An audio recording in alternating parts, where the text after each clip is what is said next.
En el siguiente trabajo se da a conocer las formas de energía y las transformaciones que ésta puede tener. Por medio de la elaboración de una máquina térmica casera se evidencia la transformación de la energía química a energía eléctrica. Una máquina térmica convierte calor en trabajo, para ello recibe calor de una fuente a temperatura alta, convierte en parte de este calor en trabajo, rechaza el calor de desecho hacia el sumidero de calor de baja temperatura y operan en un ciclo. El agua corresponde al fluido de trabajo utilizado para este proyecto. Se desarrollaron estrategias para el buen funcionamiento de esta máquina, puesto que inicialmente se determinaba la necesidad térmica, para que así finalmente se pudieran realizar cálculos de balance de masa y energía, tomar medidas como voltaje, ciertas fallas, pero en el transcurso de elaboración se fueron solucionando con la aplicación de conceptos como transformación de energía y calor, trabajo y eficiencia y amperaje, hallar eficiencia térmica y potencia eléctrica. Se resalta la importancia de la elaboración de dicho proyecto para la formación como ingenieros de alimentos y químicos, debido a la aplicación de conceptos termodinámicos esenciales para estas profesiones, ya que se estudia el calor, trabajo y propiedades de sustancias.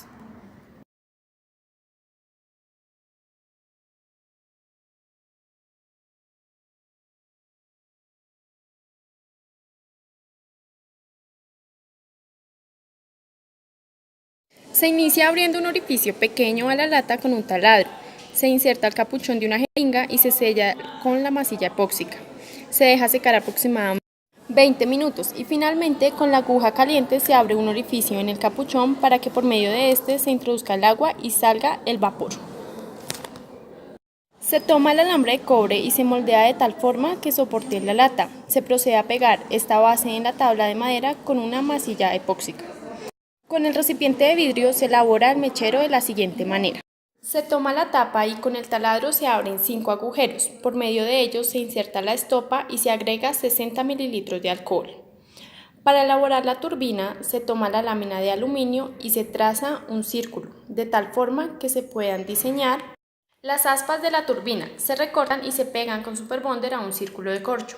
Finalmente se introducen en el motor de 5 voltios, se conectan los cables eléctricos conductores y el LED. Se pega el motor a un palo de balso y se procede a buscar un ángulo adecuado de tal forma que el vapor haga girar la turbina y encender el LED. Se elabora una base triangular que soporte el motor y se pega en la tabla de madera con silicona. Se pinta la tabla y la base triangular con vinilo. Finalmente se pone en funcionamiento la máquina térmica agregando 100 mililitros de agua.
Las variables medidas en el sistema necesarias para realizar los cálculos posteriores fueron el volumen inicial de agua, que fue 100 mililitros, el volumen final del agua durante 3 experimentos, uno de 27, 23 y 31 mililitros, con un promedio de 27 mililitros.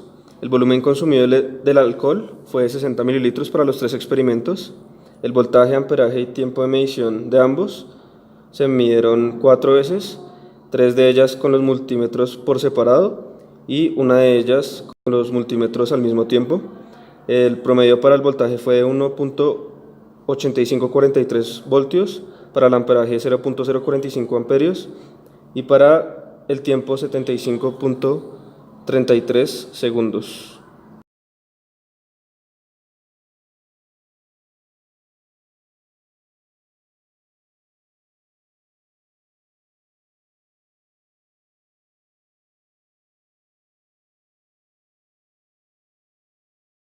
A partir de la ecuación 1 se halla la relación aire-combustible establecida en Engel y Bowles, en la cual previamente se necesitó calcular las masas del aire y el combustible por medio de la ecuación 2.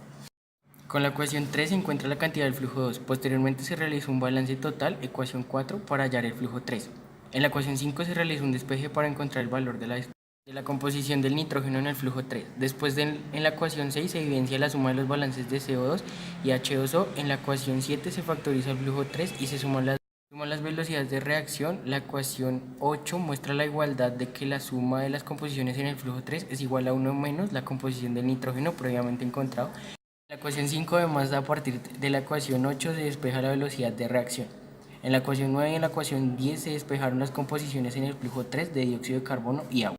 Respectivamente, todos los balances de las ecuaciones posteriormente mencionadas se desarrollaron de acuerdo al diagrama de bloques representado en la figura 1. La ecuación 11 muestra el principio de conservación de la materia, es decir, que el flujo 2 es igual al flujo 1, de acuerdo al diagrama representado en la figura 2. En la ecuación 12 se despeja el flujo de agua en estado de vapor, siendo previamente el agua en estado líquido que no se evaporó, establecida en la tabla 3.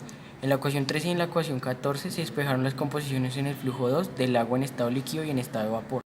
Se halla el calor que sale del mechero a partir de una ecuación establecida en Engel y Bowles. Ecuación 15. Para encontrar la cantidad de calor que ingresa al evaporador, gracias a la cantidad de calor que entrega el mechero, se utilizó la ecuación 16 y tabla 4. Para terminar el trabajo mediante las variables medidas como tiempo, amperaje y voltaje, tabla 3, entregado por la acción, movimiento de la turbina, se usó la ecuación 17. Las ecuaciones 18 y 19 se utilizaron para hallar la eficiencia en la turbina y en el evaporador, correspondientemente.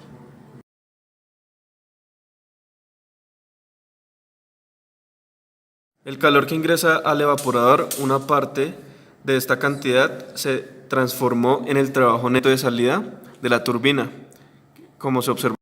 El calor que no se transformó en trabajo eléctrico se transfirió al aire atmosférico en forma de calor, como se observa en el diagrama del balance de energía. El calor de salida del mechero, es decir, de la fuente de alta temperatura, una parte se transfirió al evaporador en forma de calor y la otra parte se disipó al ambiente. El valor se puede observar en la tabla anterior. La eficiencia térmica fue mucho menor a la encontrada en el libro de Engel, que fue el 40%.